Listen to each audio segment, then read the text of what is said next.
What's good, YouTube? It's your boy Lou Dizzle. What I'll be doing tonight is kind of documenting how to replace the stock double din head unit in a 2008 Scion XB.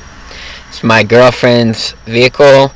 I got her a double din touchscreen DVD player with TV built in for Christmas, and I'll be doing actually a separate review on that piece of equipment because it's pretty affordable. I paid like $160 shipped for it.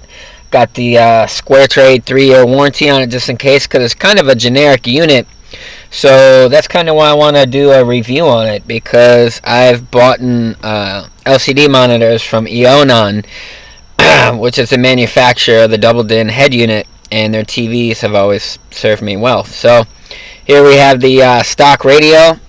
It's your typical Pioneer double din CD player. Not too impressed with it, but you know, it's a stock radio. The speakers in the car here actually sound pretty good. So I am going to go inside and do a little demonstration of what I'll be using to switch out the head unit, and then I'll come back out here after I've done the harness and start taking the dash apart. So I'm going to go ahead and cut to that. Alright, so here's the installation accessories that I got, because I knew the head unit was going to be coming in. So for starters here, let's see, we got the Kit Experts. Let me turn the macro on here. Got the Kit Experts. There's the part number for it if you want to do it yourself, BHA1761. And this is going to be the harness that connects to the factory plugs behind the radio. Okay, and then from American International, we have part number TTR992. And what this is these are going to go on the side of the radio, because that factory radio is actually wider than a typical double din. So, you know, we want to try to make this look as factory as possible. So, this is the head unit here. It's not a bad little unit. I mean, shoot, for $160, if it works as well as I think it's going to. It's got Bluetooth. You know, you can play DVDs in it. It's got a video out.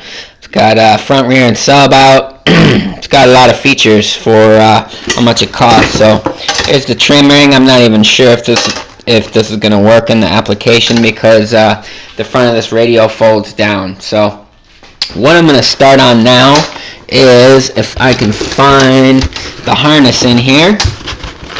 Okay, this is the harness that comes with pretty much every radio. It's got your typical yellow, red, black for ground, and then all your speaker, you know, your green and purple and white and gray. So I'm going to take this and the harness that I showed you, and I'm going to crimp all the wires together. I'll do a quick little demonstration of that. So let me cut to that. Alright, so what I got here is this your typical 3M butt connectors. It says for use to 14 with 16 gauge wire. So I got my crimps there. Then I got my crimpers. Don't use those cheap like $7 Radio Shack crimpers. Those suck. Get yourself a good pair of crimpers. So what I'm going to do here is just match these wires up to the right colors. The only thing special I'm going to be doing here is there is a parking brake wire for this head unit that makes it so you can't watch a video while driving. We're going to go ahead and bypass that, because that's no fun. So I can't hold the camera and crimp all the wires together, so I'm going to get on that and I'll show you the end result when I'm done.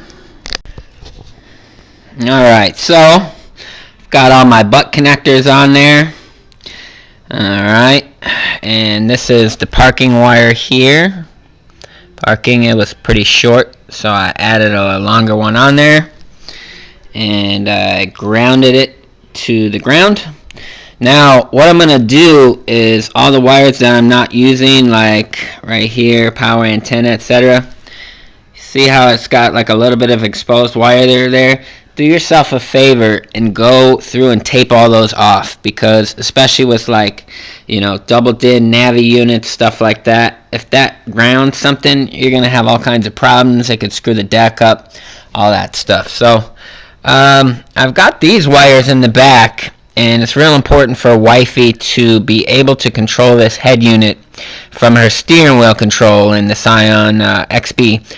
So I'm kind of doing some research on some forums right now, because there's got to be a way to interface it. And also these two wires, I have no idea what these are. I looked in the instructions, and it didn't help me at all. It's AD ground and AD. So going to do some research on that, but for now I just want to get the head unit in. And also I'm kind of wondering how these attach and all this stuff, but I'm going to go ahead and tape off all the wires I'm not using. And then typically what I'll do is I'll tape all the speaker wires together in a group. I'll tape them on the butt connector like that. And then the red, the yellow, and the black, I'll tape those together too, because what happens is behind your dash, that's a lot of real estate there. So you kind of have to have your cable management real neat to get it to fit back there, and sometimes it bends, so a little bit of tape goes a long way in keeping your connections. So I'm going to go ahead and tape that up, and I'll switch to that when it's done. Alright, so I've got each bundle taped together there, nice and good. There's power, ground, illumination, and accessory wire there. And there's all my speaker leads. There's the two wires, I don't know what they are, and the IRN. Got those taped off for now. And all the plugs are still on the RCAs, because she doesn't have an amp or anything right now, or any other TVs, or that white guy there, that's iPod control. She doesn't have an iPod, so all those caps on there, it's important to leave those on there, because RCAs can ground out also. So my harness is completely done now. It's nice and neat. Once I get it in there, I'll probably zip tie it a little bit once I can actually see where everything goes. But for now, I'm ready to head out there and pull the factory radio out. So let's go ahead and go do that. Alright, so I'm back in the car. Time to take the factory head unit out. And I read on a couple forums, all you really have to do is grab inside here and pull. And it's going to be really hard to do while I'm holding the camera. So let's see if I can do this.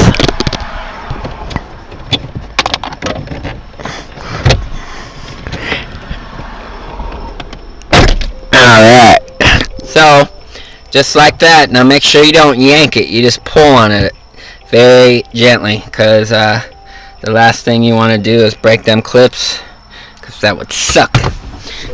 Alright, so there's the factory head unit, and these are the 4 screws that you need to take out to get the head unit out. So I'm going to go ahead and figure out what socket it is, and take that out, and I'll tell you what socket it is as soon as I come back.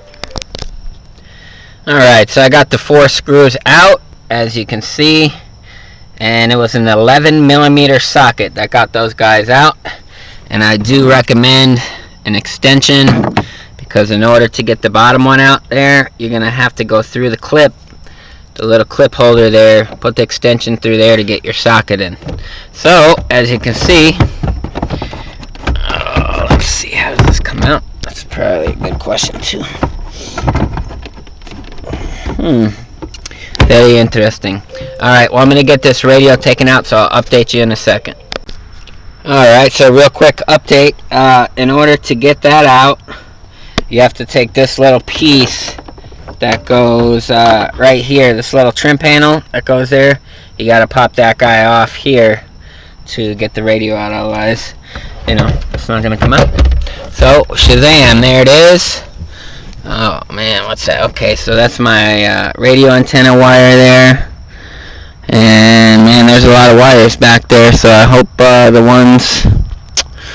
it's gonna... Oh wow, look at that. Are you kidding me? This thing had freaking RCA outs in the back of it. I would have never known that. Wow, look at that. Huh, crazy. Probably had front, rear, and sub all built into this. That's pretty crazy. Alright, I'm gonna get this thing out and in the house. Alright, so I got the factory radio out in my lap here.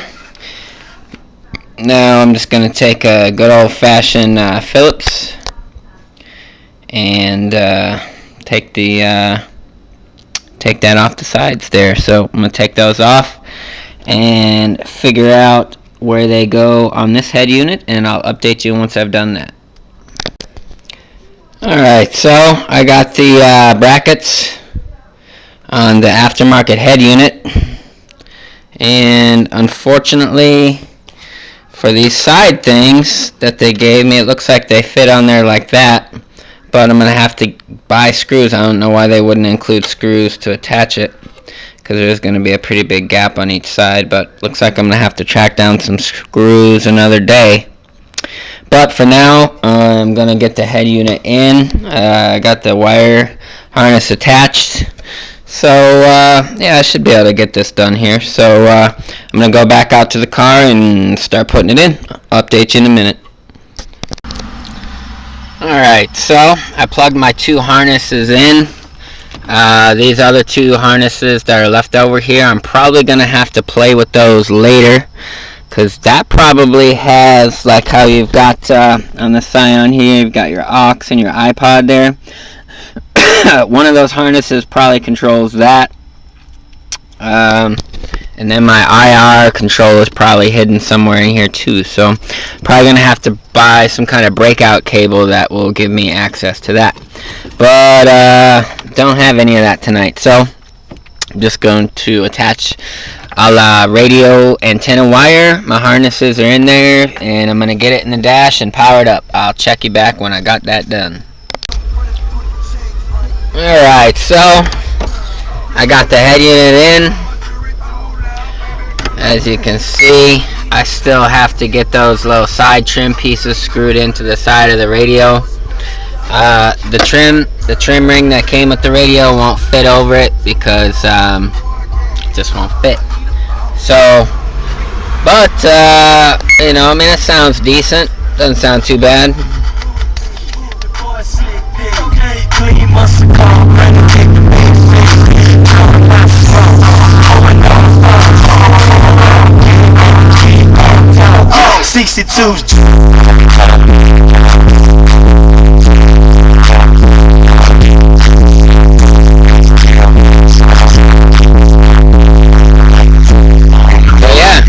In there, you know, I get those side pieces put on there.